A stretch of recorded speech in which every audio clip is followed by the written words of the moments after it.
রান্নার খবর নাই, কিছুর খবরই নেই।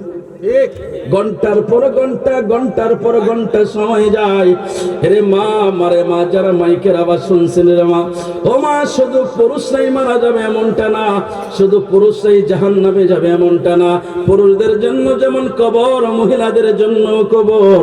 পুরুষরা যেমন জান্নাতে যাবে, মহিলারাও জান্নাতে যাবে।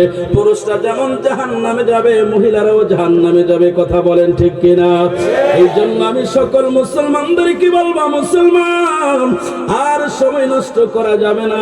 একটুখানি মরণের চিন্তা করো। যত মরণের চিন্তা তোমার ভিতরে আসবো, যত পরকালের চিন্তা আসবে, তত তোমার ভিতরে ঈমানের নূর তত জ্বলে উঠবে। আর দুনিয়ার পিছনে যত ছুটতে থাকবা, তখন তোমার ঈমানের আলো নিভতে থাকবো, কমতে থাকবো, কমতে কমতে এমন এক পর্যায়ে হবে তোমার মৃত্যুর সময় তুমি বেঈমান হয়ে মারা যাইতে পারো। এই জন্য আসো আমরা আল্লাহকে ভয় করি। আল্লাহর ভয় যার অন্তরে থাকবে, সে কোনোদিনও গুনার কাজ করতে পারে না। কথা বলেন ঠিক কিনা? আমি আর সময় নষ্ট করব না। আমি ভূমিকায় আমার আল্লাহর কোরআন থেকে একখানা আয়াতে কারিমা তিলাওয়াত করেছি। এখানে অনেক আলেম ওলামারা বসে আছে। আমার আল্লাহ বলেন, ইয়া আইয়ুহাল্লাযীনা আমানু, হে ঈমানদার বিশ্বাসীর দলেরা, আতিউল্লাহ, তোমরা আমি আল্লাহর ইত্তেবা করো। একটু জোরে আওয়াজ করে বলেন আল্লাহু আকবার। আমরা যদি আল্লাহকে বলি, আল্লাহ, আপনি এখানে ইয়া আইয়ুহাল্লাযীনা আমানু বললেন, এখানে কেন ইয়া আইয়ুহাল কাফিরুন বলেন নাই? আবার কেন আপনি ইয়া আইয়ুহাল মুনাফিকুন বলেন নাই? আপনি এখানে ইয়া আইয়ুহান নাস, সমগ্র মানুষকেও ডাক দেন নাই। আপনি এক শ্রেণীর মানুষকে ডাক দিয়েছেন যারা বিশ্বাসী, ঈমানদার, মুমিন। আমার আল্লাহ এখানে মুমিনদেরকে ডাক দিলেন, ও মুমিনেরা, তোমরা আমি আল্লাহর ইত্তেবা করো। এখন বোঝা যায় ঈমান আনার পরে আরো কিছু কাজ আছে। ঈমান আনার পরেও আরো কিছু কাজ আছে। শুধু ঈমান আনছেন, লা ইলাহা ইল্লাল্লাহ মুহাম্মাদুর রাসূলুল্লাহ, আপনি কালেমা পড়ে ফেলছেন, এটা পড়ার পরেও কি আছে? কাজ আছে। এই জন্য আল্লাহ ইয়া আইয়ুহাল্লাযীনা আমানু বললেন, হে ঈমানদার বিশ্বাসীরা, যারা পরকালকে বিশ্বাস করেছো, আমানতু বিল্লাহি ওয়া মালাইকাতিহি ওয়া কুতুবিহি ওয়া রুসুলিহি ওয়াল ইয়াউমিল আখির ওয়াল কদরি খাইরিহি ওয়া শাররিহি মিনাল্লাহি তাআলা ওয়াল বাসি বাদাল মাউত। এগুলোর উপরে যারা ঈমান এনেছো, বিশ্বাস স্থাপন করেছো, আমি তোমাদেরকে ডেকেছি। সুবহানাল্লাহ, সুবহানাল্লাহ। রে জালালাবাদের মুসলমানেরা, আমার আল্লাহ সেই ঈমানদারদেরকে ডেকে বললেন, ঈমানদারের দলেরা, আতিউল্লাহ, তোমরা আমি আল্লাহর ইত্তেবা করো। এরপরে আমার আল্লাহ বললেন, ওয়া আতিউর রাসূল, আমি আল্লাহর ইত্তেবা করার পর আমার রাসূলের ইত্তেবা করো। আরো জোরে বলেন না সুবহানাল্লাহ। তারপরে আমার আল্লাহ বললেন, ওয়া উলিল আমরি মিনকুম। প্রথমে আল্লাহর ইত্তেবা করা, পরে রাসূলের ইত্তেবা করা। এখন উলিল আমর দিয়া কি বুঝাইলেন? মুফাসসিরিনে কারামগণ বুঝালেন, উলিল আমর দিয়ে অর্থ হলো উলুল ইলমি ওয়াল ফিকহ, অর্থাৎ ইলম এবং ফিকহের অধিকারী যে সমস্ত উলামায়ে কারাম, তাদেরও তোমরা কি করো? অনুসরণ। সুবহানাল্লাহ, সুবহানাল্লাহ। আরে জোরে সুবহানাল্লাহ। তাহলে আমরা কয় শ্রেণীর কথা পেলাম এখানে? আল্লাহ পাইলাম, রাসূল পাইলাম এবং হক্কানি উলিল আমর যারা, ওনাদেরকে পাইলাম। তিন শ্রেণীর পাইলাম। এখন আল্লাহর ব্যাপারে সবাই একমত, এতে কোনো বেজাল নাই। আল্লাহকে মানে সবাই, মানে না? কথা বলেন না? আল্লাহকে সবাই মানে। আল্লাহর ব্যাপারে ঈমান, এটা সবার উপরে আছে। যেমন সবাই, আবু জাহেল কিন্তু আল্লাহকে মানত। আবু জাহেল নিজেও আল্লাহকে মানত, কিন্তু সমস্যা হলো রাসূলুল্লাহর ব্যাপারে। সমস্যা কোন জায়গায়? রাসূলুল্লাহর ব্যাপারে। আল্লাহ মানার মধ্যে কোনো ভেজাল নাই। যখনই রাসূলের মামলা আসবে, তখনই ভেজাল। এটা যুগ যুগ ধরে আসছে। এই জন্য আমার আল্লাহ কোরআনে বলেছেন, আতিউল্লাহ, শুধু আমি আল্লাহর ইত্তেবা করলেই চলবে না, ওয়া আতিউর রাসূল, আমার রাসূলের ইত্তেবা করতে হবে। সুবহানাল্লাহ বলেন, সুবহানাল্লাহ। আরো জোরে বলেন সুবহানাল্লাহ, সুবহানাল্লাহ। এই জন্য আমার আল্লাহ সতর্ক করে দিয়েছেন, যারা শুধু লা ইলাহা ইল্লাল্লাহ পড়বে, তারা মুমিন হবে না, ঈমানদার হবে না। যতক্ষণ পর্যন্ত মুহাম্মদুর রাসূলুল্লাহ না বলবে, সে ঈমানদার হতে পারবে না। এই জন্য রাসূলুল্লাহর ইজ্জত আমার আল্লাহ এত বেশি দিয়েছে, লা ইলাহা ইল্লাল্লাহ সারা জীবন জপলে সে ঈমানদার হবে না। যে লা ইলাহা ইল্লাল্লাহর সাথে মুহাম্মদুর রাসূলুল্লাহ পড়বে, সেই মুমিন হবে। সুবহানাল্লাহ। আরো জোরে বলেন সুবহানাল্লাহ। তো সেই রাসূল আমাদের মানা দরকার আছে না নাই? সেই রাসূলের ভালোবাসা অন্তরে রাখা দরকার আছে না নাই?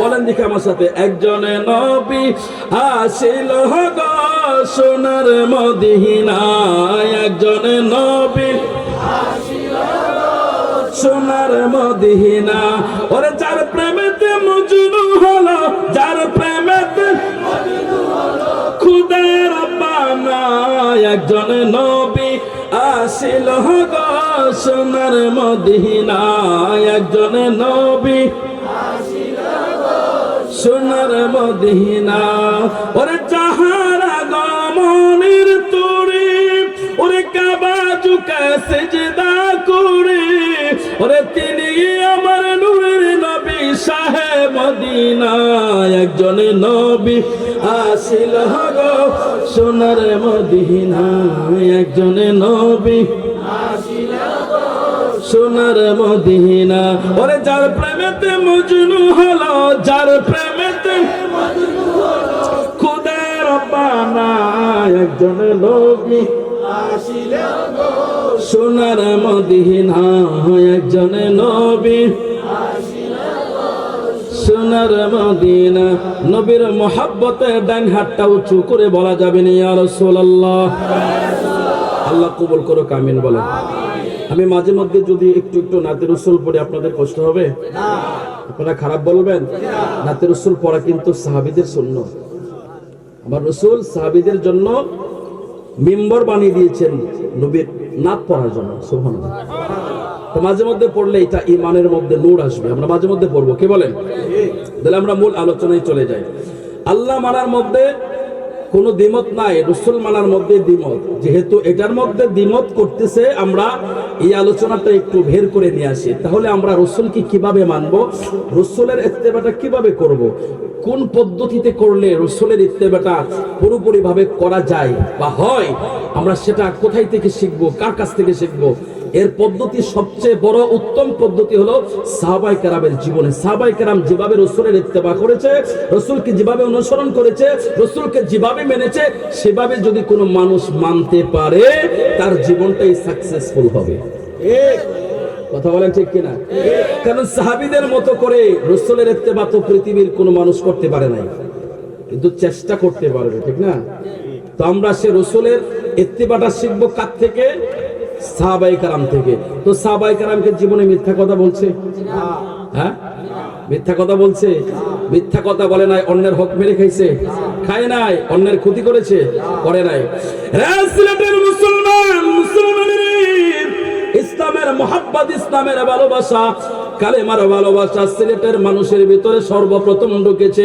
আসুন আমরা সে নবীর কথাটা একটু সাহাবায়ে কেরামের জীবনী থেকে নিয়ে আসি, সহজ হবে। তারপরে আমি কোরআনের অন্যান্য আয়াত থেকে, হাদিস থেকে আমি আপনাদেরকে ব্যাখ্যা শোনাবো।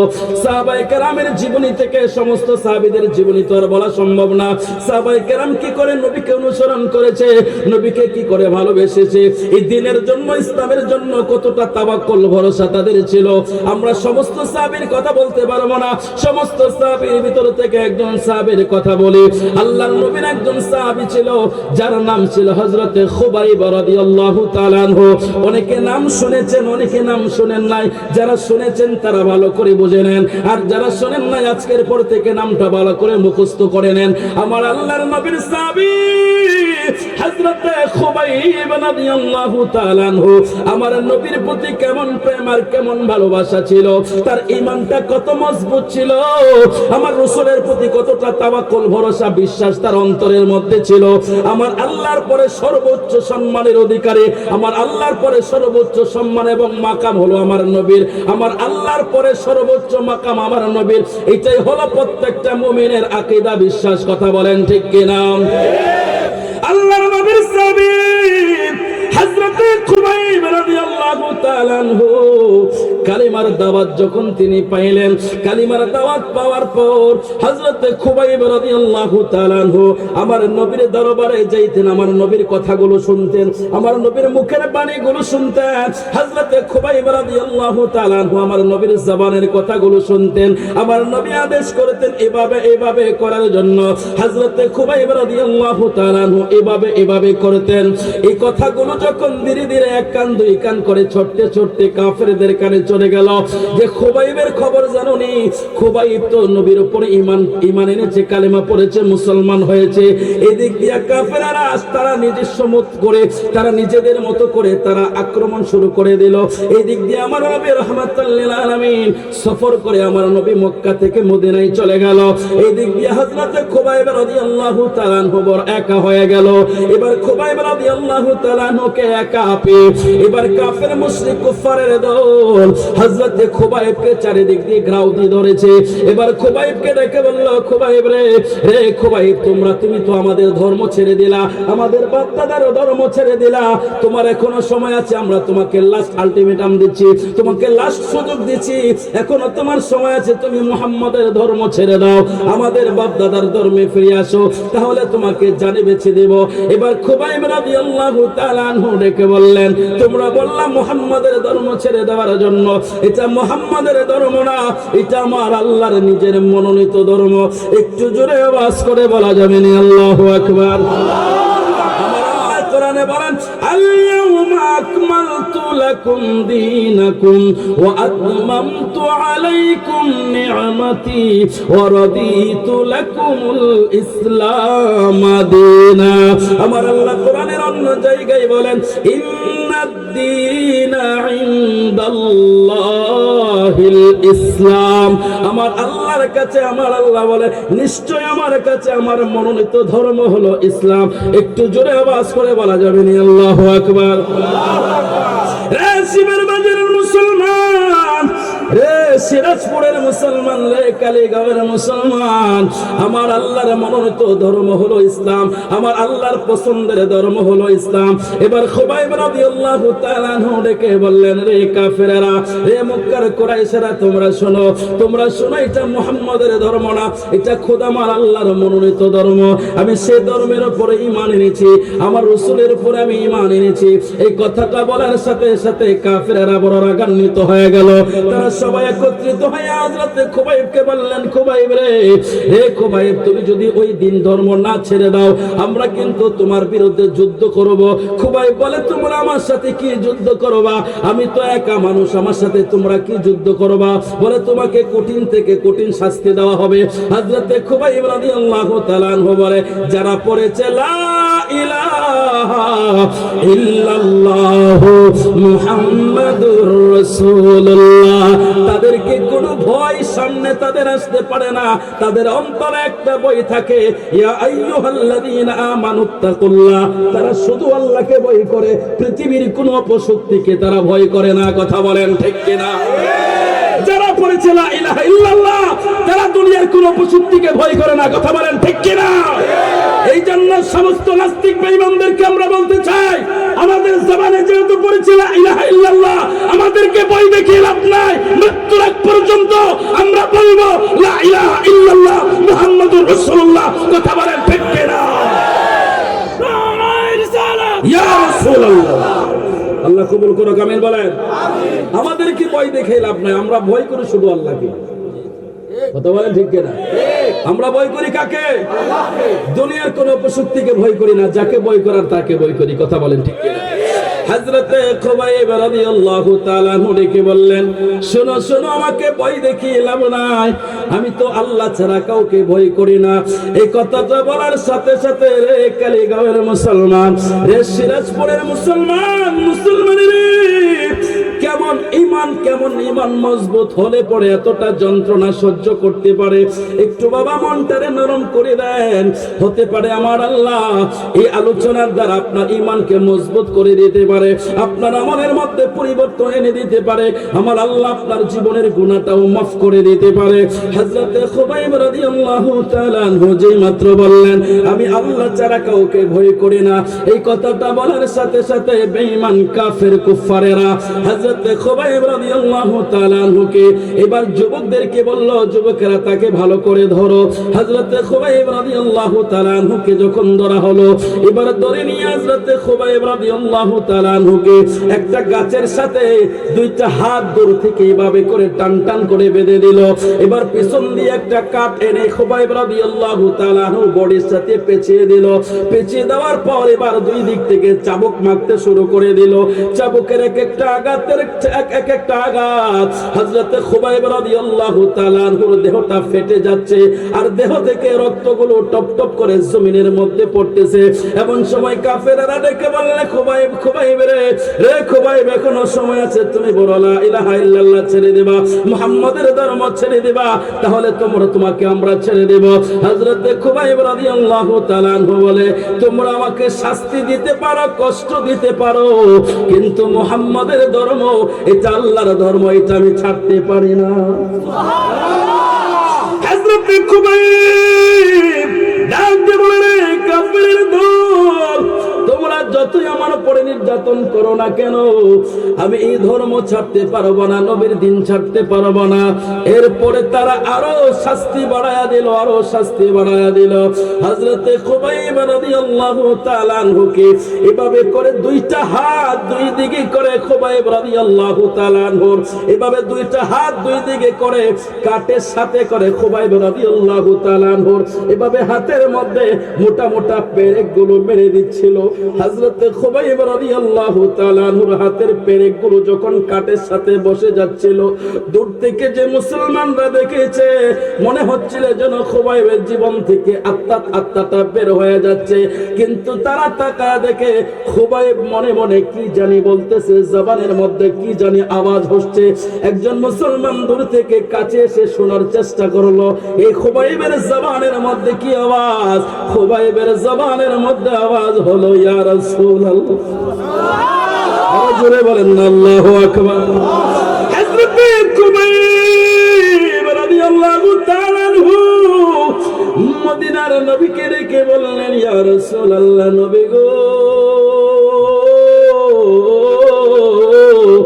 ও নবী, সুলাইমান আলাইহিস সালাম যদি 8 মাইল দূর থেকে পিপিলিকার কথা শুনতে পারে, আপনি নবী মদিনা থেকে মক্কায় আপনার খুবাইবের উপরে শাস্তি নির্যাতন হচ্ছে, এটা দেখতে পারেন, শুনতে পারেন, এতে কোনো সন্দেহ নাই। জোরে আওয়াজ করে বলেন না, ইয়া রাসূলুল্লাহ। এটা আমার বানানো কথা না ভাই, বানানো কথা না।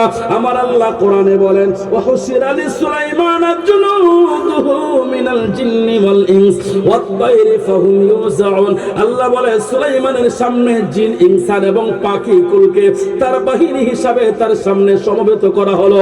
হাত্তা ইযা আতাউ আলা ওয়াদিন নামলি ক্বালাত নামলাতু ইয়া আইয়ুহান নামলু দুখুল মাসাকিনাকুম। আমার আল্লাহ বলেন, সুলাইমান আলাইহিস সালাম যখন পিপিলিকার রাজ্যে গমন করলেন, ইয়া আইয়ুহান নামলু দুখুল মাসাকিনাকুম, একটা পিপিলিকা সমস্ত পিপিলিকাকে ডেকে বলল, মাসাকিনাকুম, তোমরা তোমাদের ঘরে প্রবেশ করো। সুবহানাল্লাহ। আরো জোরে বলেন না, সুবহানাল্লাহ। এই কথাটা বলার সাথে সাথে ফাতাবাসসামা দাহিকাম মিন কওলিহা, হযরত সুলাইমান মুচকি হেসে দিলেন। সুবহানাল্লাহ। সুলাইমান আলাইহিস সালাম কি করলেন? ফাতাবাসসামা দাহিকা মিন কওলিহা, তার কথা শুনে মুচকি হেসে দিলেন। সুলাইমান কাছে আসলেন, আসার পরে পিপিলিকাকে শাহাদাত আঙ্গুলের মধ্যে উঠালেন আর বললেন, এই পিপিলিকা, তুই কি জানোস কোন পয়গম্বর কোন প্রাণীর সৃষ্টি জগতের কোন সৃষ্টির ক্ষতি করে? পিপিলিকা বলে, হুজুর, আমি তো বলে দিয়েছি, অসতর্কতা বশতে। সুবহানাল্লাহ। আপনি ক্ষতি করবেন না, যদি অসতর্কতা বশতে আপনার বাহিনী আমার এই পিপিলিকার ঘোড়াকে যদি পায়ের তলে পিষ্ট করে ফেলে, এই জন্য আমি সতর্ক করে দিলাম, এটা আমার দায়িত্ব। সুবহানাল্লাহ। এখন এই কথাটা যে তিনি শুনেছেন, কত দূর থেকে শুনেছেন জানেন? তাফসীরের মধ্যে আসছে, তিনি 8 মাইল দূর থেকে পিপিলিকার কথা শুনেছেন। সুবহানাল্লাহ। আরো জোরে বলেন সুবহানাল্লাহ। আরে কালিগাঁওয়ের মুসলমান, ভালো করে আকীদা শুদ্ধ করে নাও। সুলাইমান আলাইহিস সালাম যদি 8 মাইল দূর থেকে পিপিলিকার আওয়াজ শুনতে পায়, আমার নবী রাহমাতুল লিল আলামিন সুলাইমান নবীর নবী, আমার নবী 1000 কোটি মাইল দূর থেকে উম্মতের দুরূদের আওয়াজ শুনতে পায়। কথা বলেন ঠিক কি না? সেই রাসূলের প্রতি আকীদা বিশ্বাস আছে কি নাই? তাই হাত তুলে বলেন, আছে কি না? আল্লাহ কবুল করুক, আমিন। ভালোবাসার জায়গা মদিনা, ভালো লাগার জায়গা মদিনা, বলো না ভালোবাসার জায়গা মদিনা, ভালো লাগার জায়গা মদিনা। এত সুন্দর জায়গা কোথাও দেখি না, সাজিয়েছেন আল্লাহ রাব্বানা। ভালোবাসার জায়গা মদিনা, বলো না ভালোবাসার জায়গা মদিনা, ভালো লাগার জায়গা মদিনা, বলো না ভালোবাসার মদিনা, ভালো লাগার জায়গা মদিনা। এরে নবীর আশিকের দল মুহাব্বতের আওয়াজে বলেন ইয়া রাসূলুল্লাহ।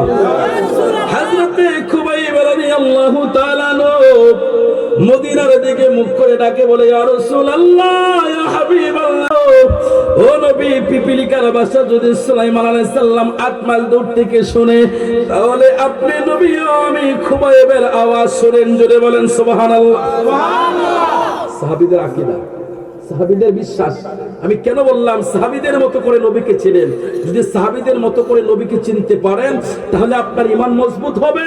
আর এখন বর্তমান জানেন, আপনারা তো জানেন না, কিয়ামতের যে হাদিসগুলো আসছে সেই হাদিসের মধ্যে আল্লাহ রাসূল বলেছেন শেষ জামানায় একদল আলেম বের হবে, আমার উম্মতের সবচাইতে বড় ফিতনা হবে তারা।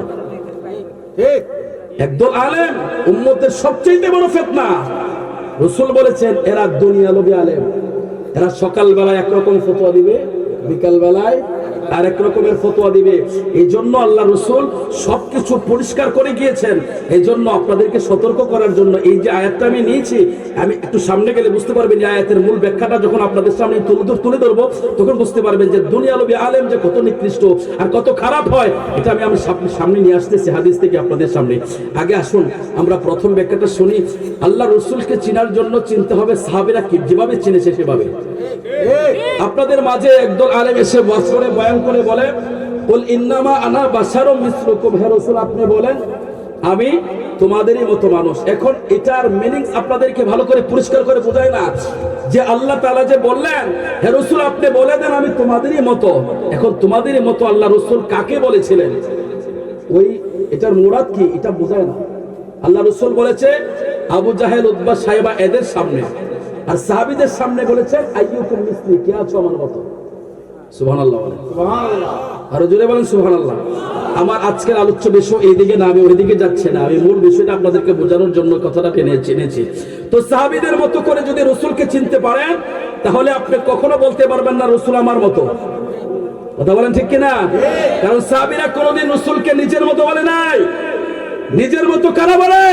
যারা দুনিয়ালোভী মোল্লা, তারা বলে রাসূল আমার মতো, রাসূল আমার মতো জন্ম নিয়েছে, আমার মতো মরেছে, আমার মতো কবরে আছে। কথা বলেন ঠিক কিনা? সাহাবীরা এই সমস্ত কথা বলে নাই, এই সমস্ত আকীদা সাহাবীদের নাই, এই সমস্ত আকীদা হচ্ছে দুনিয়ালোভী মোল্লা। কথা বলেন ঠিক কিনা? সবকিছু পরিষ্কার হয়ে যাবে। আসুন সামনে আগে বাড়ি।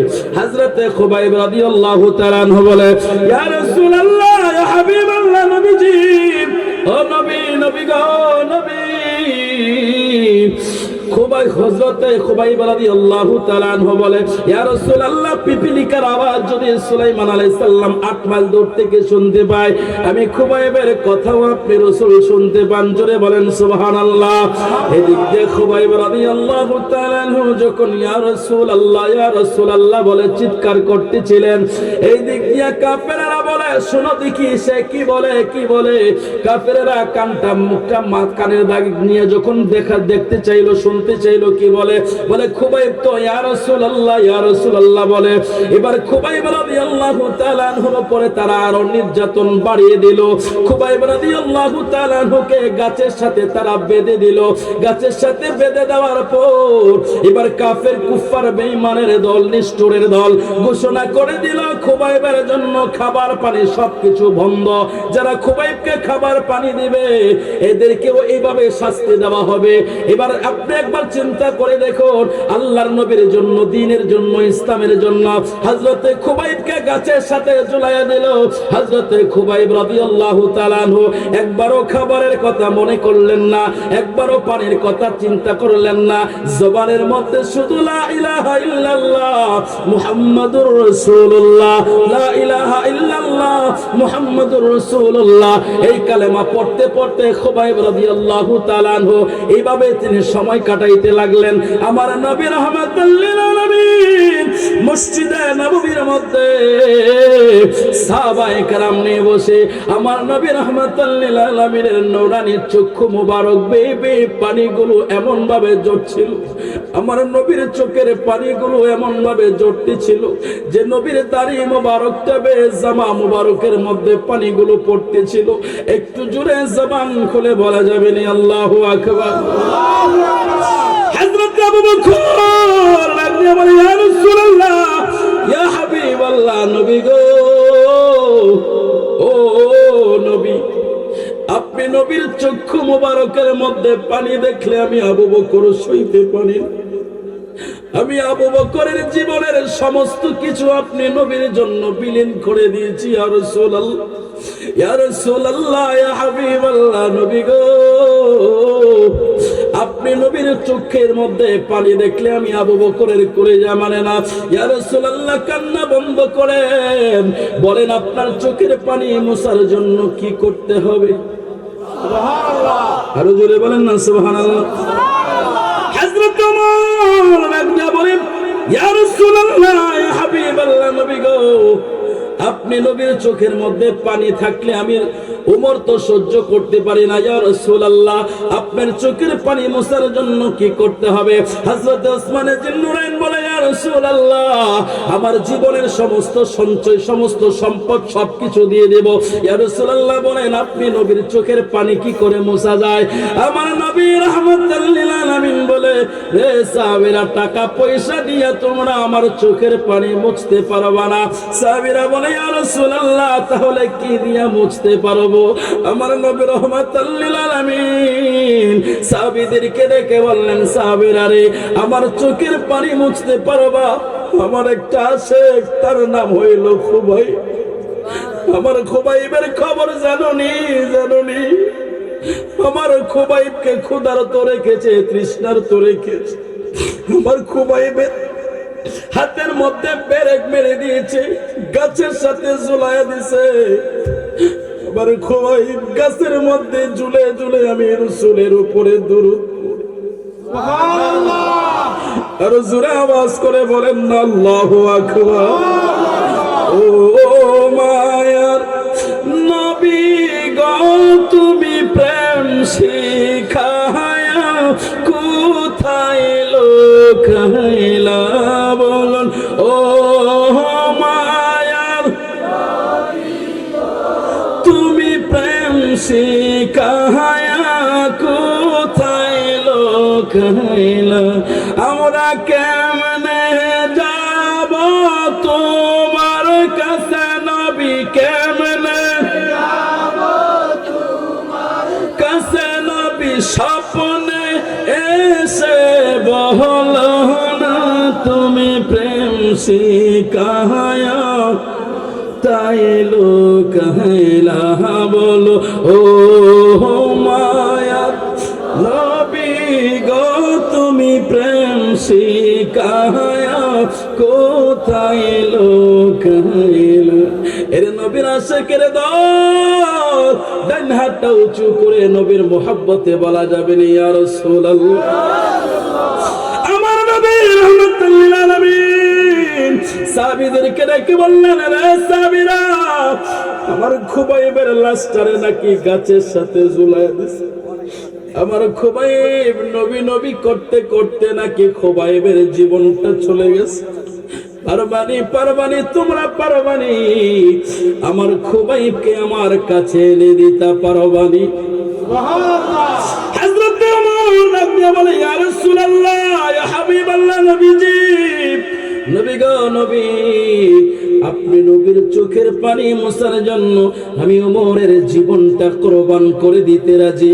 আমার নবী কয়, রে ওমর, ওমর রে, সব জায়গায় সবকিছু চলে না, আজকে আমার খোবাইবের লাশটাকে আনার জন্য অন্য কেউ না, আমার লাশটা আজটা এনে দিবে যে কোনো একজন তোমাদের মধ্যে যেতে হবে।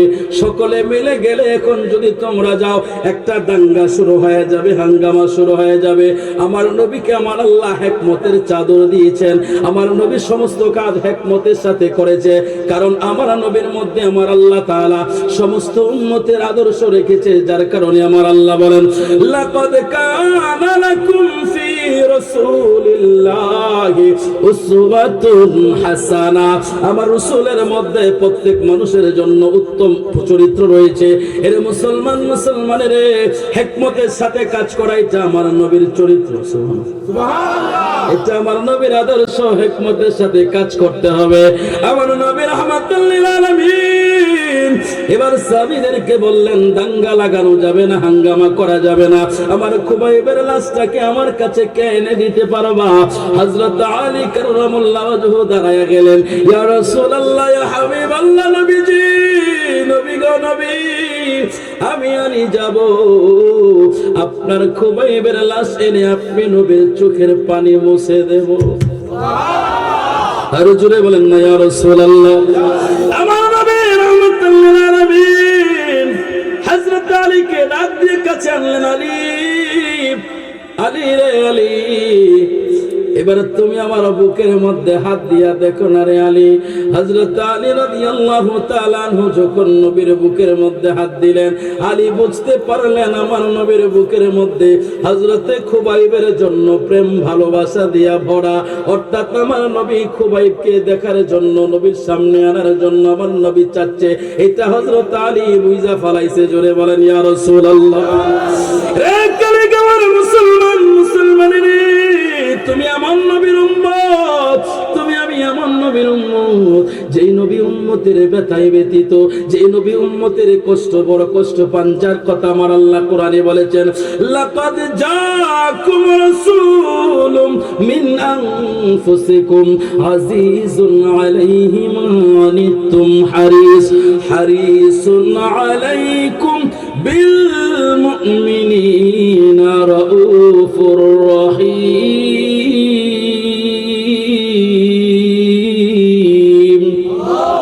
আরে জোরে বলেন আল্লাহু আকবার। কালিগামের মুসলমান, মুসলমানের, আমার আল্লাহ পাক রব্বুল আলামিন বলেন, তোমাদের মধ্য থেকে এমন রাসূল তোমাদেরকে দিয়েছি যে রাসূল তোমাদের ব্যথায় ব্যথিত। আমার রাসূল উম্মতের কষ্ট, আমার রাসূল উম্মতের কষ্ট সহ্য করতে পারে না, এমন রাসূল আল্লাহ আপনি আমাকে দিয়েছে। হে উম্মত, উম্মতের, যে রাসূল তোমার কষ্ট পেলে, তুমি কষ্ট পেলে রাসূল কষ্ট পায়, আর তুমি উম্মত হয়ে সেই নবীর কষ্ট দাও, তোমার মনের মধ্যে একটু বাদে না, একটু বাদে না। এর সিলেটের মানুষ, সিলেটের মুসলমান, আমার নবীরে কি করে কষ্ট দেওয়া হয়? আমার নবীর সুন্নত গুলোকে ছেড়ে দিয়ে যখন কেউ বামপন্থী নাস্তিক বেঈমানদেরকে অনুসরণ করে, আমার নবী রওজা শরীফ থেকে কষ্ট পায়। আপনারা এটা মনে কইরেন না, মনে কইরেন না আমার নবী মরে গেছে, না না না, আমার নবী রওজা শরীফের মধ্যে জিন্দা আছেন। আমার নবী পৃথিবীর সমস্ত উম্মতের আমলগুলো দেখতে পান। সাহাবায়ে কেরাম আমার নবীর এমন ভাবে আমার নবীকে মানতেন। এটা আকীদা, এটা ঈমান, এটা ঈমান, এটা আপনাকে বিশ্বাস রাখতে হবে। আমার নবীর কাছে সমস্ত কিছু, অনেকগুলো হাদিস অনেকভাবে রওয়ায়াত আসছে। একজন সাহাবী থেকে হাদিস রওয়ায়াত আছে যে আমার নবী রাহমাতুল লিল আলামিন ইন্তেকালের পরে কেউ যদি উম্মতের মধ্যে কেউ দরুদ শরীফ পড়ে, ওই ফেরেশতা যে আমার নবীর সামনে এই দরুদ শরীফগুলো পেশ করে, আমার নবী সেই দরুদ শরীফগুলো শুনে এবং দেখে চিনে। আবার আরেক হাদিস আছে আমার রাসূল সরাসরি শুনতে পায় এবং দেখতে পায়। একটু জোরে আওয়াজ করে বলেন, ইয়া রাসূলুল্লাহ। আরে জোরে বলেন না, ইয়া রাসূলুল্লাহ। সিরাজপুরের মুসলমান, মুসলমানের, আমার নবী রাহমাতুল লিল আলামিন এতটা দয়ালু, এতটা দয়ালু। আমার নবী ডাক দিয়া কয়, আলী রে আলী, যা যা যা, আমার খুবাইবের লাশটাকে নিয়ে তাড়াতাড়ি করে আমার সামনে চলে আয়। হযরত আলী রাদিয়াল্লাহু তাআলা আনহু তিনি যখন হযরতে খুবাইবের লাশ আনার জন্য রওনা হয়ে গেল, হযরত আবু বকর সিদ্দিক ডাকে দিয়ে বলে, আলী রে আলী, তুমি কি জানোনি ওই জায়গার মধ্যে একজন, দুইজন, তিনজন না, প্রায় 10,000 সৈন্য কিন্তু তারা মোতায়েন করে রেখে দিয়েছে। খুবাইবের লাশটাকে ছোঁয়ার মতো কারো কোনো ক্ষমতা নাই। আলী, তোমার সাথে কতজন মুজাহিদ লাগবে তুমি বলো? হযরত আলী বলে, আমি একাই যথেষ্ট। আরো জোরে বলেন না সুবহানাল্লাহ। এই সংসারে চতুর্দিকে দেখি বন্ধকার, সাহেব দেখি বন্ধকার, মৌলা আলী মুশকিল কুশা মোরে করো পার। চিৎকার মেরে বলেন না আল্লাহু আকবার। হযরত আলী রাখতে বলে, রে আবু বকর, আমি আলীর সাথে কোনো মানুষের প্রয়োজন নাই, কেউ লাগবে না আমার সাথে, আমি একাই যাব। হযরত আলী কাররামুল্লাহ ওয়াজহু একাই রওনা হয়ে যাবে। আমার নবী ডাক দেখে, আলী আলী রে, ও আলী, তুমি একা যাও না, সাথে একজন নিয়ে যাও, এটা আমি নবীর সুন্নাত। সুবহানাল্লাহ। আরো জোরে বলেন সুবহানাল্লাহ। হযরত আলী রাদিয়াল্লাহু তাআলা আনহু, হযরত আলী রাদিয়াল্লাহু তাআলা আনহু যখন রওনা হয়ে গেলেন, যেতে যেতে খুবাইব রাদিয়াল্লাহু তাআলা আনহুর লাশের কাছাকাছি যখন চলে গেলেন, হযরত আলী কাররামুল্লাহ ওয়াজহু তিনি যখন তাকায়া দেখলেন হযরতে খুবাইবের লাশটা যখন গাছের সাথে ঝুলতেছিল। এটা পৃথিবীর কোন মানুষের এই বড় বড় তা দৃশ্য দেখে সহ্য করার মতো না। হযরত আলী বলে, পৃথিবীর যে দেখবে তার চোখ দিয়ে পানি চলে আসবে। কালেমার জন্য, দিনের জন্য খুবাইবের হাতের মধ্যে পেরেকগুলো বসিয়ে দেওয়া হয়েছে। খুবাইবের কোনো অন্যায় ছিল না, কোনো চুরি ডাকাতি ছিনতাই রাহাজানি কোনো কিছুই করেছিল না। সে শুধুমাত্র নবীর উপরে ঈমান এনেছে। তার হাতের মধ্যে পেরেক মেরে তাকে গাছের সাথে ঝুলিয়ে দেওয়া হয়েছে। তার শরীরের রক্তগুলো টপ টপ করে জমিনের মধ্যে পড়তেছিল। হযরত আলী রাদিয়াল্লাহু তাআলা আনহু বলেন, রে দুনিয়ার মানুষ, এই দৃশ্যটা দেখে পৃথিবীর কেউ সহ্য করতে পারবে না। হযরত আলী তাকায়া দেখলো এতগুলো সৈন্য বেঈমানের দল দাঁড়ায়া রইছে। সাথে যে সফর সঙ্গী হযরত আলীর সাথে এসেছিল তিনি বলেন, হুজুর, এই যে এতগুলো মানুষ, আমরা তাদের সাথে কি করে মোকাবেলা করব? শুধু আপনি আর আমি। হযরত আলী বলে, চিন্তার করার কোনো কারণ নাই। আমি দেখেছি আমার রাসূলকে আমার আল্লাহ হাজারো কাফেরের ভিতর থেকে কি করে বের করে নিয়েছে। জুড়ে বলেন সুবহানাল্লাহ। নবীর সাবির, আমার নবী রাহমাতুল লিল আলামিন হিজরতের রাত্রে যেদিন হিজরত করবে সেই দিন কিন্তু আমি নবীর সাথেই ছিলাম। সুবহানাল্লাহ। আরে জোরে বলেন সুবহানাল্লাহ। আমার নবী রাহমাতুল লিল আলামিন হযরত আলীকে বললেন, আলী আলী রে, আমার কাছে অনেক ইহুদিদের আমানত আছে রে আলী। আল্লাহর হুকুম এসেছে আজকে রাত্রে আমি সফর করে চলে যাব। ও আলী, তুমি আমার বিছানার মধ্যে শুয়ে পড়ো, আমার চাদরটা মোড়া দিয়ে শুয়ে পড়ো। সকালবেলায় আমানতগুলো ইহুদিদের কাছে বন্টন করবা, পরের দিন মদিনায় আইবা। সুবহানাল্লাহ। আরো জোরে বলেন সুবহানাল্লাহ। হযরত আলী ডাকতে বলে, ইয়া রাসূলুল্লাহ, নবীজি, নবী গো নবী, প্রায় 3000 বেঈমানের দল হাতের মধ্যে তলোয়ার নিয়ে দাঁড়ায় রয়েছে। ইয়া রাসূলুল্লাহ, আপনার হুজরা মুবারকের চতুর্পাশে তারা দাঁড়িয়ে আছে, আপনি বের হলে আপনাকে কতল করে ফেলবে। আমার নবী ডাক দেখে, আলী আলী রে, চিন্তার কোনো কারণ নাই রে আলী। আমার আল্লাহ বলেছেন, ওমা রমাইতা ইয রমাইতা ওয়ালাকিন্নাল্লাহ রমা। জোরে আওয়াজ করে বলেন আল্লাহু আকবার। জিবরাইলকে পাঠাইলো, জিবরাইল যাও যাও যাও, আমার নবীকে বলো একটু কংক্রিট হাতে নিত, বালি হাতে নিত, আর ছড়িয়ে মারতো বলো। আমার নবী ছড়িয়ে দিলে পৌঁছানোর দায়িত্বটা আমি আল্লাহর। আর জোরে বলেন আল্লাহু আকবার। হযরত আলী নাকি বলেন, নবীর সাহাবী, আল্লাহ কোরআনে বলেছেন, আলাইসাল্লাহু বিকাফিন আবদা, আমি আমার বান্দার জন্য যথেষ্ট। সুবহানাল্লাহ। হযরত আলী বলে, আমি নিজের চোখে দেখেছি আমার নবী রাহমাতুল লিল আলামিন যেই মাত্র বালিটা ছড়িয়ে দিয়েছিল, ছড়িয়ে দেওয়ার সাথে সাথে সমস্ত কাফেরদের চোখের মধ্যে এই বালিগুলো আমার আল্লাহ পৌঁছায়া দিল। এবার আমার আল্লাহ দেখে বন্ধু, এবার আস্তে আস্তে করে আপনি বের হয়ে যান, আপনাকে না দেখতে পাবে না ছুঁইতে পাবে।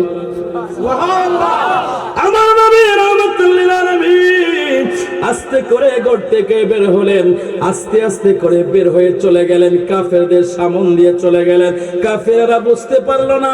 এই দিক দিয়ে আমার নবী হযরত আলীকে বলে, আলী রে, তুমি আমার বিছানায় শুয়ে পড়ো, আমার চাদরটা মোড়া দিয়ে শুয়ে পড়ো, তুমি সকাল বেলায় এই আমানতগুলো সবার কাছে বন্টন করে দিয়া মদিনায় তুমি আইসো। হযরত আলী এবার ফিল করে বলতেছে, রে দুনিয়ার মানুষ, দুনিয়ার মানুষ, ওই দিনের রাত্রের ঘুমটা হলো আমার জীবনের শ্রেষ্ঠ ঘুম। সুবহানাল্লাহ, আর জোরে বলেন সুবহানাল্লাহ। ওলি, এটা কি ঘুমানোর, এটা কোন সিচুয়েশন? ঘুমানোর কোন সিচুয়েশন হলো এটা? তোমার ফিজিক্যালি সিচুয়েশন তো এটা তো উলটপালট হয়ে যাওয়ার কথা, কারণ 3000 তলোয়ার বাইরে দাঁড়িয়ে রয়েছে। 3000 তলোয়ার। কয় হাজার? 3000 তলোয়ার। তাদের প্ল্যান কি? রাসূলকে কতল করবে, হত্যা করবে। এখন রাসূলের চাদর মোড়া দিয়ে আলী শুয়ে রয়েছে, এটা তো রাসূলকে না পাইলে তো আলীরে জবাই করবে, ঠিক না? হযরত আলী কয়, আমি এই রাত্রে সবচেয়ে পাওয়ারফুল, সবচেয়ে নিরাপদের ঘুম ঘুমাইছি। সুবহানাল্লাহ। আলী, তুমি নিরাপদে কেমনে ঘুমাইলা? 3000 তলোয়ার তোমার মাথার উপরে ঘুরতেছে, রাসূলের ঘরে ঢুকবে আর তোমারে জবাই করব। হযরত আলী বলে, তোমরা জানো না আমার রাসূল বলেছে আগামীকাল তুমি এই মালগুলো ইহুদিদের কাছে বন্টন করবা, পরের দিন মদিনায় আইবা। হযরত আলী বলে, আমি কনফার্ম হয়ে গেলাম, আমি আবার শিওর হয়ে গেলাম, আমি যেই কোনো দিন মারা যেতে পারি, কিন্তু আজকে রাত্রে আমি আলী মরব না। যতক্ষণ মদিনায় না যাব ততক্ষণ আমি মরব না। তার কারণ হলো আমার জিম্মাদার, আমার গ্যারান্টি আমার নবী। জুড়ে বলেন সুবহানাল্লাহ। আমরা সেই নবীর উম্মত, যে নবী যার গ্যারান্টি নাই, আমার নবী যার গ্যারান্টি নাই, তার নাম হলো আলী। আর আলী যার গ্যারান্টি নাই, সে হয় ওলি। আর জোরে বলেন সুবহানাল্লাহ। আমার মনে জল্পনা কল্পনা, নবী যাব আমি সোনার মদিনা। আমার মনে জল্পনা কল্পনা, নবী যাব আমি সোনার মদিনা। হায় হায়, যাব আমি সোনার মদিনা, বলো যাব আমি সোনার মদিনা। আমার মনে জল্পনা কল্পনা, নবী যাব আমি সোনার মদিনা। মনটাই আমার অনেক খুশি, নবীজিকে ভালোবাসি। মনটাই আমার অনেক খুশি, নবীজিকে ভালোবাসি। ভালোবেসে তৃপ্তি মিটে না, বলো বলো তৃপ্তি মিটে না। আমার মনে জল্পনা কল্পনা, নবী যাব আমি সোনার মদিনা। আমার মনে জল্পনা কল্পনা, নবী যাব আমি সোনার মদিনা। দুইটা হাত তুলে বলেন না ইয়া রাসূলুল্লাহ। হযরত আলী আমার নবীকে বলে, ইয়া রাসূলুল্লাহ, মরণের খাটে শোয়া বলছেন আগামীকাল তুমি মদিনায় আইসো। হুজুর, আমি কনফার্ম, আমার কাছে আজরাইল আজকে রাত্রে আসবে না। হযরত আজরাইল আমার কাছে আসবে না, আমার নবী গ্যারান্টি নিয়ে নিছে। সুবহানাল্লাহ। এই হচ্ছে সাহাবীর আকীদা। সুবহানাল্লাহ বলে। সুবহানাল্লাহ। এটা কার আকীদা? সাহাবীর আকীদা। তাহলে মৃত্যুর খবর, এটা কি গায়েবের খবর না? কথা বলেন না? ঠিক। মৃত্যুর খবর কি গায়েবের খবর না? গায়েবের খবর। তাহলে আমার রাসূল আলীকে বলছেন, তুমি আগামীকাল এগুলো বন্টন করবা, পরে মদিনায় আসবা। তাহলে আলী কখন মারা যাবে গ্যারান্টি কে নিল? রাসূলুল্লাহ। সুবহানাল্লাহ কইছেন। সুবহানাল্লাহ। এই হচ্ছে সাহাবীর আকীদা। আমি কেন সাহাবীদের দিকে কেন নিলাম? আপনারা বহু মুফাসসিরের ওয়াজ শুনতে পারবেন, বহু মুফাসসির অনেক ভাবে তিনারা ব্যাখ্যা দিবেন, সব তো আর একরকম ভাবে ব্যাখ্যা দিবে না। আমি একেবারে সাদামাটা ব্যাখ্যা দেওয়ার চেষ্টা করছি। আর এই সাদামাটা ব্যাখ্যাটা যদিও সাদামাটা হয়, কিন্তু এটা খুব পাওয়ারফুল। ঠিক, খুব পাওয়ারফুল। আপনার আকীদা শুদ্ধ হয়ে যাবে। সাহাবীর আকীদা কি? আমার রাসূল জানে। সুবহানাল্লাহ। আরে জোরে বলেন সুবহানাল্লাহ। আর একটু পরিষ্কার করে দেই, আপনারা তো সিলেটের মানুষ, আপনারা তো শাহজালালের উত্তরসূরি, আপনারা তো সাহেব কাবলার মানুষ, আপনাদের আরো আকীদা পরিষ্কার করে দেয়। কোরআনের মধ্যে আয়াত আছে না, ইয়াসিন, তাহা, কাফ হা ইয়া আইন সাদ, আছে না নাই? হ্যাঁ, আছে না নাই? এই আয়াতের ব্যাখ্যা আজ পর্যন্ত কোন মুফাসসির করতে পেরেছে? না। জোরে বলেন, না। করতে পেরেছে? আপনাদের দেশের কোন আলেম করতে পেরেছে? সাহেব কেবলা কোনদিন দিয়ে গেছে ব্যাখ্যা? দিতে পারে নাই, কেউ দিতে পারবে না। পৃথিবীর কোন মুফতি মুহাদ্দিস এই আয়াতের ব্যাখ্যা দিতে পারবে না। এই আয়াতের ব্যাখ্যা পৃথিবীর কেউ জানে না, খুদ জিবরাইলও জানে না। সুবহানাল্লাহ, খুদ জিবরাইলও জানে না। তাহলে এটা তো কোরআনের আয়াত। এটা কি কোরআনের আয়াত? তাহলে কি এটার অর্থ নাই?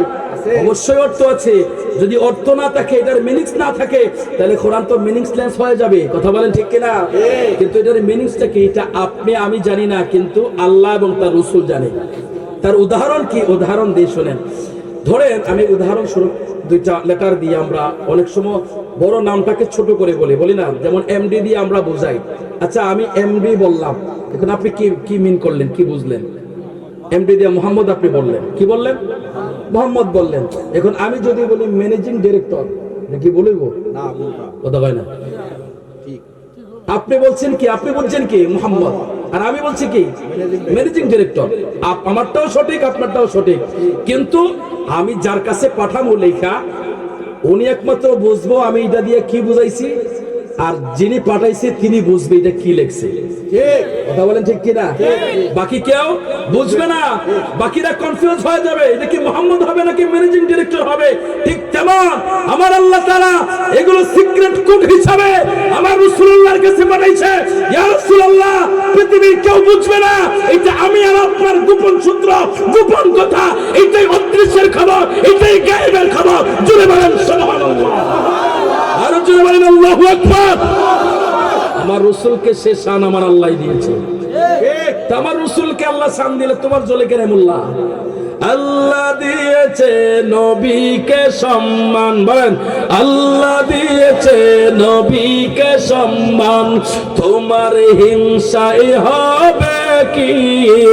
নবীর শানে বেয়াদবি করে, নবীর শানে বেয়াদবি করে, আমল করে হবে কি? আল্লাহ দিয়েছে ইকে সম্মান, বলেন আল্লাহ দিয়েছে নবী সম্মান, তোমার হিংসাই হবে কি? নবীর সাথে বেয়াদবি করে, আমল করে হবে কি? ঠিক কিনা বলেন? কোরআন হাদিস প্রমাণ করে নবীর উপরে কিছুই নাই। নবীর কণ্ঠের চেয়ে কণ্ঠ, নবীর কণ্ঠের চেয়ে কণ্ঠ যদি তোমার বেড়ে যায়, সব আমল বরবাদ হবে, আমল করে হবে কি? কথা বলেন ঠিক কিনা? আমাদের মুসলমানের সাহাবীরা আমার নবীকে কি করে মানতো, সাহাবীদের আকীদাটা কেমন ছিল, এটা আমি আপনাদের সামনে তুলে ধরলাম। যদি আপনার বোঝার ইচ্ছা বুঝে নিতে পারেন, আর যদি আপনার কপাল মন্দ হয় না বুঝে নিতে, আমার কিচ্ছু করার নাই। আমি যতটুকু সম্ভব বোঝানোর বুঝাইছি, আমি আমার যতটুকু সাধ্য নাই যে আপনাকে বোঝানোর চেষ্টা করলাম। সাহাবায়ে কেরামের আকীদা কেমন ছিল আমার নবী বলেছে, গ্যারান্টি নিয়েছে, আলী রে তুমি আজকে এখানে শুয়ে পড়বা, আগামীকাল তুমি মদিনায় আসবা। সাহাবায়ে কেরাম বিশ্বাস করে নিয়েছিল। আমার নবী যেহেতু বলেছে আমি আজকে মারা যাব না, আমার নবীকে আমার আল্লাহ সে হিকমত জ্ঞান আল্লাহ দান করেছে। ঠিক বলেন ঠিক কিনা? রে মৌলবী, তোমার হিংসায় কি হবে? তোমার হিংসায় কি হবে? তুমি যতই বিরোধিতা করো না কেন, আমার নবীর সম্মান, আমার নবীর সম্মান একটু চুল পরিমাণও কমাইতে পারবা না। ঠিক বলেন ঠিক কিনা? হযরত আলী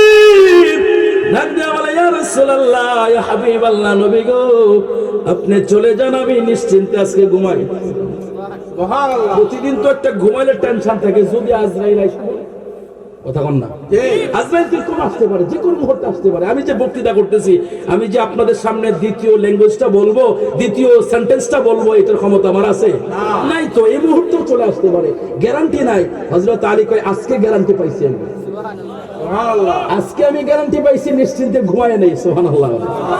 হযরত আলী ঘুমিয়ে পড়লেন। আমার নবী এদিক দিয়ে চলে গেলেন। সুবহানাল্লাহ। ওই দিকে যাচ্ছি না, ওইটা আমার আজকের আলোচ্য বিষয় না। বলবো নাকি আলোচনা যখন ওইটা বলছি তো বলে ভালো নাকি? হ্যাঁ বলবো। আমার নবী রাহমাতুল লিল আলামিন কাফেরদের সামনে দিয়ে চলে যাচ্ছে, কাফেররা দেখে না। সুবহানাল্লাহ সুবহানাল্লাহ, আরো জোরে বলেন না সুবহানাল্লাহ। হযরত আলী দেখে আমার নবী যাচ্ছে আর কাফেররা দেখে না। এবার আপনারা বুঝে নেন যারা কাফের তারা নবীর আসা যাওয়া দেখে না, মুমিন দেখে। সুবহানাল্লাহ কইন না। কে দেখে? মুমিন দেখে, কাফের দেখে না। জালালউদ্দিন সৈয়দ রাহমাতুল্লাহ আলাইহি বলেন, মিলাদের মধ্যে আমি ৮২ বার রাসূলকে দেখেছি। এবার আপনি বুঝেন, নবীর আসা যাওয়া ঈমানদার দেখে, কাফের দেখে না। কথা বলেন ঠিক কিনা? সেই মিলাদ কিয়ামের বিরোধিতা যারা করবে মনে করবেন যে এদের ব্লাডের সাথে কানেকশন আছে আবু জাহেলের। বুঝছেন না কথা? হ্যাঁ, নবীর আসা যাওয়া কাফেরদের চোখে পড়ে না, কার চোখে পড়ে? ঈমানদারের চোখে পড়ে। জোরে বলেন না সুবহানাল্লাহ। হযরত আলী তাকায় দেখলো আমার নবী সুন্দর করে চলে যাচ্ছে, কাফেররা তলোয়ার নিয়ে দাঁড়ায় রয়েছে, কেউ দেখে না নবীরে। সুবহানাল্লাহ। আমার নবী চলে গেল। আমার নবী রাহমাতুল লিল আলামিন চলে গিয়ে কোথায় গেল? কষ্ট হচ্ছে আপনাদের? এই যুবক, এই কই যাও? হবে কি? ও আচ্ছা আচ্ছা, রাস্তায় চলে যাচ্ছে। মারহাবা বলেন। কষ্ট হচ্ছে আপনাদের? আর একটু বলবো। আমার নবী রাহমাতুল লিল আলামিন হযরত আলীকে শহীদ দিয়ে আমার নবী চলে গেলেন। কোথায় চলে গেলেন? আমার নবী চলে গেলেন আবু বকর সিদ্দিকের বাড়ি। সুবহানাল্লাহ। আমার নবী রাহমাতুল লিল আলামিন আবু বকরের ঘরের দরজার মধ্যে নক করলেন। আবু বকর সোজা কাছো, ঘরে আছো? ডাক দিতে দেরি হলো। হযরত আবু বকর লাব্বাইকা ইয়া রাসূলুল্লাহ, সাদাকতা ইয়া রাসূলুল্লাহ বলে দরজা খুলে দিল। আমার নবী ডাক দেখে, আবু বকর রে, আমি শুধুমাত্র তোমাকে একটা ডাক দিলাম, সাথে সাথে দরজা খুলে দিলাম। হযরত আবু বকর সিদ্দিক ডাক দেয়া কয়, ইয়া রাসূলুল্লাহ, নবীজি আজকে থেকে 6 মাস পূর্বে আপনি বলেছিলেন আল্লাহর হুকুম হতে পারে আপনার হিজরতের জন্য, যে কোনো মুহূর্তে আপনি আমার ঘরে আসতে পারেন। ইয়া রাসূলুল্লাহ, নবীজি, নবী গো, নবী, সেই দিন থেকে আজকে 6 মাস পর্যন্ত আমি আবু বকর পিঠটাকে দরজার সাথে লাগায়া দাঁড়ায়া থাকি। এই 6 মাস পর্যন্ত আমি বিছানার সাথে পিঠ লাগাই নাই। একটু জোরে আওয়াজ করে কি ইয়া রাসূলুল্লাহ বলা যাবে? আরে নবীর প্রতি কেমন ভালোবাসা থাকলে, নবীর প্রতি কেমন প্রেম আর মোহাব্বত থাকলে, এর জালালাবাদের মুসলমান রে, সিরাজপুরের মুসলমান, কালীগাঁওয়ের মুসলমান, তুমি 1 ঘন্টা সময় নবীর জন্য দিতে পারো না? হযরত আবু বকর 6টা মাস নবীর জন্য সারা রাত দাঁড়ায় রইছে।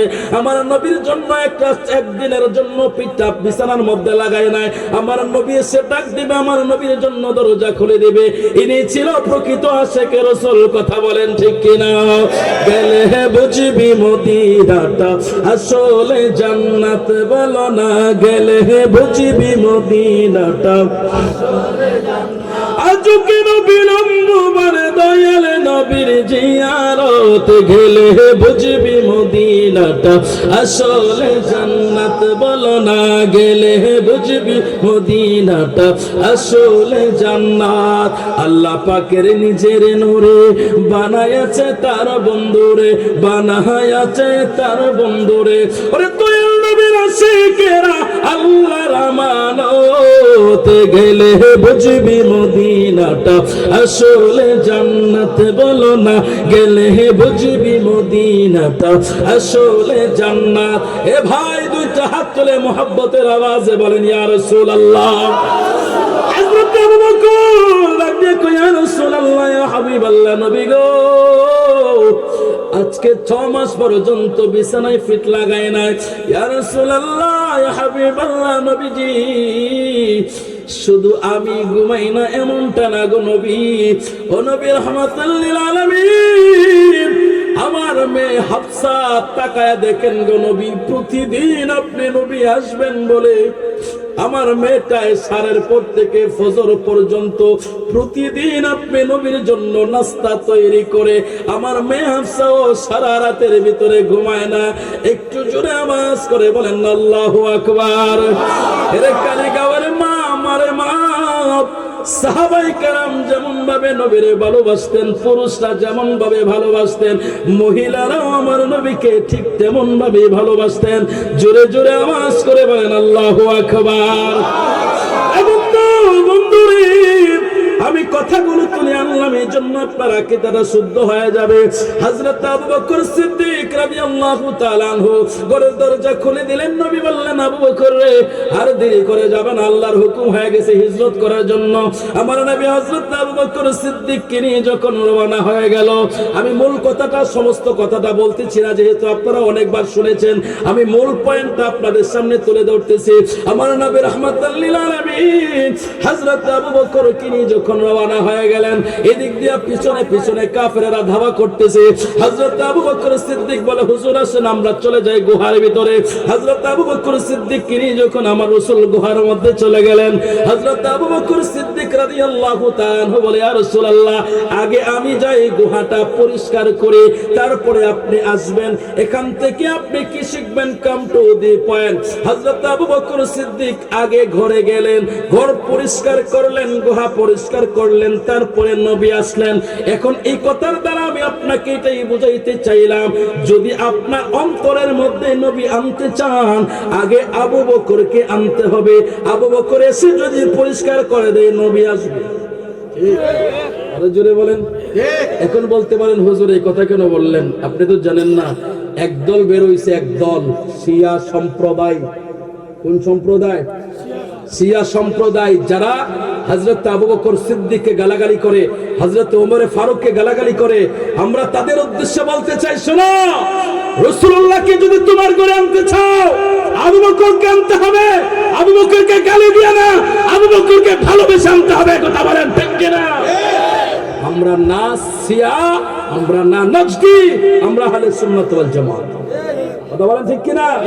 শিয়াদের সাথে আমাদের কোনো সম্পর্ক নাই, নজদের সাথে আমাদের কোনো সম্পর্ক নাই, মুনাফিকদের সাথে আমাদের সম্পর্ক নাই। আমাদের সম্পর্ক শাহজালালের সাথে, আমাদের সম্পর্ক সাহেব কাবলার সাথে। কথা বলেন ঠিক কি না? গর্জে ওঠো আরেকবার, গর্জে ওঠো আরেকবার, শাহজালালের তলোয়ার। আল্লাহ কবুল করুক, আমিন বলেন। তো আমরা আমাদের আকীদাটা এমন রাখবো যেমন ভাবে সাহাবায়ে কেরাম রাখছে। কথা বলেন ঠিক কি না? তাহলে আবু বকরকে আপনার ভিতরে অন্তরে রাখতে হবে, ভালোবাসা রাখতে হবে, দুশমনি রাখলে হবে না। আমি এদিকে আর যাচ্ছি না, আমি ওই দিকটা গুছিয়ে নিয়ে আসছি, ক্লোজ করে দিচ্ছি। হযরত আলী বলেন, আমার নবী চলে গেল, কাফেরদের সামনে কাফেররা দেখে না। সুবহানাল্লাহ, সুবহানাল্লাহ। হযরত আলী ওই সাহাবীকে রেখে বলল, আমি আমার নিজের চোখে দেখেছি কাফেরদের মাঝখান দিয়ে আমার আল্লাহ কিভাবে নবীকে নিয়ে গেছে। সুবহানাল্লাহ। রে নবীর সাহাবী রে, টেনশন করো না, আমার আল্লাহ কোরআনে বলেছেন, নাসরুম মিনাল্লাহি ওয়া ফাতহুন করিব। আল্লাহু আকবার। নিশ্চয়ই আল্লাহ সাহায্য মুমিনদের নিকটবর্তী। সুবহানাল্লাহ। আরো জোরে বলেন সুবহানাল্লাহ। আমার আল্লাহ পাক রব্বুল আলামিন সমস্ত কিছু পরিষ্কার করে দিলেন। এবার হযরত আলী রাদিয়াল্লাহু নবীর সাহাবীরে, আমি দেখেছি নবীকে আমার আল্লাহ কি করে পার করে দিয়েছে। আমার বিশ্বাস, আমার আল্লাহ আজকে 10,000 কাফেরের ভিতর দিক দিয়া আমি আমার নবী রাহমাতাল লিল আলামিনের চোখের পানি মোছার জন্য আসছে। আমি খুবাইবের লাশ নিয়ে যাই, মোয়েরাও দেখতে পাবে না। সুবহানাল্লাহ। আরো জোরে বলেন না সুবহানাল্লাহ। ভাই আপনাদের কষ্ট হইতেছে? বলবো। হযরত আলী কাররামাল্লাহু ওয়াজহু, তিনি কি করলেন? আমার আল্লাহ পাকের দরবারে দুটো হাত তুলে দিলেন। আল্লাহ, আমি তো তোমার নবী না, রাহমাতাল লিল আলামিন ছিল তোমার নবী, তোমার নবীর জন্য তুমি সাহায্য করেছো, আমি তো তোমার নবীর হয়ে আসছি, আমি কিসে সাহায্যটা পাইতাম না? সুবহানাল্লাহ, সুবহানাল্লাহ বলেন না। হযরত আলী ডাক দিয়ে বলে, আল্লাহ, আমি আমার নিজের জন্য আসি নাই, তোমার নবীর হয়ে আসছি। সুবহানাল্লাহ। আল্লাহ, তোমার নবীর জন্য আমি আসছি, এখন তুমি সাহায্য করো বা কি করো না, এটা তোমার ইচ্ছা। আমি এটুকু জানি, তুমি হইলা সবচেয়ে বড় দয়ালু ক্ষমাশীল। জোরে আওয়াজ করে বলেন আল্লাহু আকবার। তোমার মাতু দয়ার সাগর, আর তো কেহ নাই। আল্লাহ, তোমার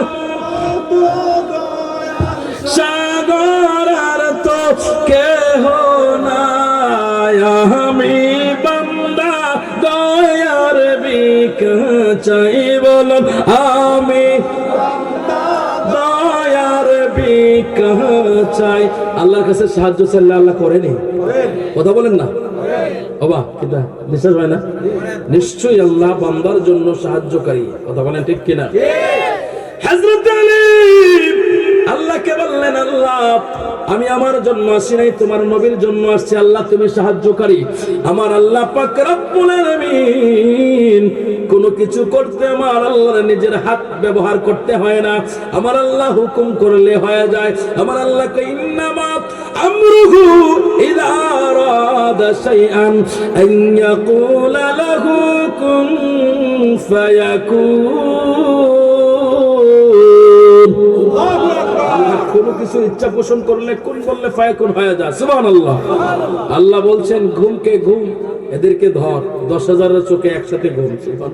সুবহানাল্লাহ। আরো জোরে বলেন সুবহানাল্লাহ। সুবহানাল্লাহ। আল্লাহ হুকুম করলে এটা সম্ভব। কথা বলেন ঠিক কিনা? 10,000 বাবা চা খাবো না, আমি একা করে চা খাবো, একটা জন্য মেহমান বসে না। না না আমি চা খাবো না, আমি মাহফিলের মাঝখানে চা খাই না। আপনাদের কষ্ট হচ্ছে। আর কয়েকটা মিনিট বলবো। হযরত আলী যে মাত্র আমার আল্লাহর কাছে প্রার্থনা করলেন, আমার আল্লাহ কয় ইন্নাল্লাহ খাবীরুম বিমা ইয়াসনাউন, নিশ্চয় আমি সবকিছু উত্তম রূপে খবর রাখি। ইন্নাল্লাহ আলিমুম বিযাতিস সুদূর, আমি আল্লাহ সবকিছু জানি। আমার আল্লাহকে কুল ইন তুখফু মা ফি সুদুরিকুম আও তুবদুহু ইয়ালামুল্লাহ, তোমাদের অন্তরের মধ্যে কি কথা গোপন রেখেছো সেটা আমি আল্লাহ জানি। সুবহানাল্লাহ বলেন। আপনি প্রকাশ যদি নাও করেন, আল্লাহ কয় এটাও আমি জানি যেটা তুমি ভিতরে গোপন রাখছো। সুবহানাল্লাহ। হযরত আলী আমার আল্লাহ পাকের কাছে দরখাস্ত করলেন, আমার আল্লাহ কিভাবে কুদরতি সাহায্য করলেন। আমার আল্লাহ 10,000 সৈন্যের মধ্যে একসাথে ঘুম দিয়া দিলেন। হযরত আলী চমৎকার করে আস্তে আস্তে করে তাদের মাঝখান দিয়ে চলে গেল। হযরত আলী খুবাইবের লাশটাকে গাছ থেকে নামাইলো। সুন্দর করে গাছ থেকে লাশ নামাইলো।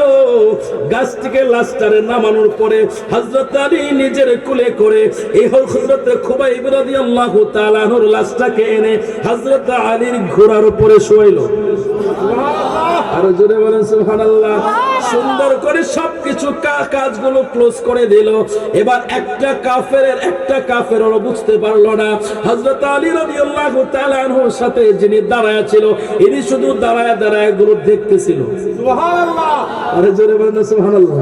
এজন্য আমরা মাঝে মাঝে বলি মাওলা আলীকে চিনার মতো চিনো ইমানানো পাক, পঞ্জাতনকে চিনার মতো চিনো, নামাজ রোজা হজ যাকাত যত কোন ইবাদত সবার আগে পঞ্জাতনকে মানো, পঞ্জাতনকে চিনার মতো চিনো ইমানানো, মৌলা আলীকে মানার মতো মানো। জোরে বলেন আল্লাহু আকবার। নবীর সাহাবী তাকায় রইল, আলী কি করে, আলী কি করে। 10,000-এর ভিতর থেকে সুন্দর করে লাশ কইলা নিয়ে আসলো, তারা কইতে পারলো না। হযরত আলী এবার ঘোড়ার পিঠের মধ্যে শোয়াইলো। শোয়ানোর পরে হযরত আলী তাকে জড়ায়া ধরলো। জড়ায়া ধইরা হযরত আলী এবার ঘোড়ার উপরে তিনি সওয়ার হলেন। সাহাবীকে বললেন পিছনে পিছনে আসতে থাকো। এবার হযরত আলী খুবাইব রাদিয়াল্লাহু তাআলা আনহুর লাশ নিয়ে যখন চলে যাচ্ছেন, এই দিক দিয়ে শয়তান এসে তাদেরকে আবার জাগায়া দিয়েছে। শয়তানের কাজ কি? ভালো কাজের মধ্যে বাধা দেওয়া। শয়তানের কাজ কি? ভালো কাজে বাধা দেওয়া। আর ইমানদারের কাজ কি? ভালো কাজের উৎসাহ দেওয়া। কথা বলেন ঠিক কিনা? তো এদের ঘুম ভেঙে গেল। এ বাবা প্লিজ লোক একটু আমার দিকে তাকিয়ে থাকেন। ওনারা এখানে প্রতিনিধি আছে, ওনারা কথা বলবেন। আপনারা কথা ওদিকে তাকালে তো শেষ হয়ে যাবে মাহফিলের সৌন্দর্য। আমার দিকে তাকান, আপনার কথা শুনে আমি শেষ করে দিচ্ছি। সুবহানাল্লাহ আলহামদুলিল্লাহ লা ইল্লাল্লাহ, সুবহানাল্লাহ লা ইলাহা, আকাশ জমিনের মালিক তুমি, ধনী দরিদ্র করো তুমি, আকাশ জমিনের মালিক তুমি, ধনী দরিদ্র করো তুমি, তুমি পারো হতে সহায়, তুমি পারো হতে সহায় অকুল সমুদ্র নীল দরিয়ায় সুবহানাল্লাহ আলহামদুলিল্লাহ লা ইলাহা ইল্লাল্লাহ সুবহানাল্লাহ আলহামদুলিল্লাহ লা ইলাহা ইল্লাল্লাহ। একটু মুহাব্বতে বলেন আল্লাহু আকবার। হযরত আলী খুবাইব রাদিয়াল্লাহু তাআলা আনহুর লাশটাকে নিয়ে যখন চলে যাচ্ছেন, যে মাত্র মদিনার বর্ডার ক্রস করলেন, কাছাকাছি চলে গেলেন, এই দিক দিয়ে কাফেরের দল হযরত আলীর ঘোড়ার কদমের পদচিহ্ন দেখে তারা ফলো করতে লাগলো। হযরত আলী ঘোড়ার উপরে একজন লাশ, আবার সাথে আরেকজন লাশ। এখন হযরত আলীর ঘোড়াটা তো যাইবে একটু স্লো গতিতে, কথা বলেন ঠিক কিনা? কারণ মৃত্যু যখন কোন মানুষের হয়ে যায়, ইন্তেকালের পরে ওই দেহটার ওজনটা কিন্তু বেড়ে যায়, ঠিক না বাবা? বেড়ে যায়, ওজনটা অনেক বেড়ে যায়। তো দুইটা মানুষ নিয়ে যাচ্ছে ঘোড়া, তো তার গতিটা একটু কম হবে, স্লো হবে, ঠিক না? তো আস্তে আস্তে করে যাচ্ছে, ওই দিক দিয়ে কাফিররা এসে হযরত আলীকে ঘেরাও করে ধরে ফেলেছে। আল্লাহর নবীর সাহাবী হযরত আলীকে ডাকতে বলে, আলী, ও আলী, এবার কি করবা? তখন তো চলে আসছে, এখন কি করবা? হযরত আলী কই, চিন্তা করার কারণ নাই, যে আল্লাহ ওইখান থেকে বের করে দিয়েছে সে আল্লাহ এখনো আছে। আরো জোরে বলেন সুবহানাল্লাহ। হযরত আলী ডাকতে বলে, রে নবীর সাহাবী, চিন্তা করার কোনো কারণ নাই, চিন্তার কোনো টেনশনের কারণ নাই, যে আল্লাহ তখন সাহায্য করেছে সে আল্লাহ এখনো সাহায্য করবে। শুধু জাস্ট তোমাকে কি করতে হবে? ধৈর্য ধরতে হবে। ইন্নাল্লাহা মা'আস সাবিরিন। আল্লাহ কয়, নিশ্চয় আমি ধৈর্যশীলদের সাথে আছি, আমার আল্লাহ নিশ্চয় সাহায্য করবে, টেনশন করো না। আমার আল্লাহ পাক রব্বুল আলামিন এবার সাহায্যটা একটু ভিন্ন রূপে করলেন। হযরত আলী কাররামাল্লাহু ওয়াজহু ঘোড়া থেকে নেমে পড়লেন, চিন্তা করলেন এখন তো লড়াই করা ছাড়া কোনো উপায় থাকবে না, এদের সাথে মোকাবেলা করতে হবে, লড়াই করতে হবে। হযরত আলী নেমে দাঁড়ালেন। এই দিক দিয়ে হযরত খুবাইব রাদিয়াল্লাহু তাআলা আনহুর লাশটা যখন ঘোড়া থেকে নিচে পড়ে গেল, নিচে পড়তে দেরি হলো, আমার আল্লাহ মাটিকে হুকুম করে দিল, মাটি দুইটা ভাগ হয়ে গেল। হযরত খুবাইবের লাশটাকে আমার আল্লাহ কুদরতি ভাবে সেভ করে নিল। সুবহানাল্লাহ। আরে জোরে বলেন আল্লাহু আকবার। প্রশংসা সবই কেবল তোমার, প্রশংসা সবই কেবল তোমার, রব্বুল আলামিন। দয়াল মেহেরবান করুণা পরাণ, দয়াল করুণা পরাণ, আর কেহ নয় তুমি মালিক, শেষ বিচারের দিন, শেষ বিচারের দিন। বড় করে বলেন আল্লাহু আকবার। আমার কোন হুজুর দিক কি খালি গজল টজল গান টান গা, এটা তো কোরআনের সাথে যদি মিল থাকে, আমার কথার মধ্যে যদি ফাহেসা কোনো শব্দ না থাকে, এটা একবার না 1000 বার যায়, ঠিক না? আর এখন যেটা বললাম এটা তো কোরআনের আয়াতের কাব্য, সূরা ফাতিহার কাব্য। প্রশংসা সবই কেবল তোমারই, আলহামদুলিল্লাহি রাব্বিল আলামিন, যাবতীয় প্রশংসা রব্বুল আলামিনের। তো এটাকে কি করেছেন? ছন্দ আকারে সাজায় বলছে, প্রশংসা সবই কেবল তোমারই, রব্বুল আলামিন। দয়ালু মেহেরবান, আর রহমান আর রহিম, দয়ালু মেহেরবান, করুণাপূর্ণ, হ্যাঁ, শেষ বিচারের দিন, মালিক ইয়াউমিদ্দিন। এটা তো কোরআনের আয়াতের ব্যাখ্যা, কথা বুঝতে পারছেন? এগুলো বললে গুনাহ হবে না, লস হবে না, এগুলো বললে আত্মার মধ্যে শান্তি মিলবে। সুবহানাল্লাহ বলেন। হযরত আলী তলোয়ার বের করলো, নবীর সাহাবী দেখে বলল, আলী ভাই, তলোয়ার বের করার কোনো প্রয়োজন নাই, আল্লাহর জিনিস আল্লাহ সেভ করে নিছে। সুবহানাল্লাহ। রাসূল কন্না আল্লাহু আকবার।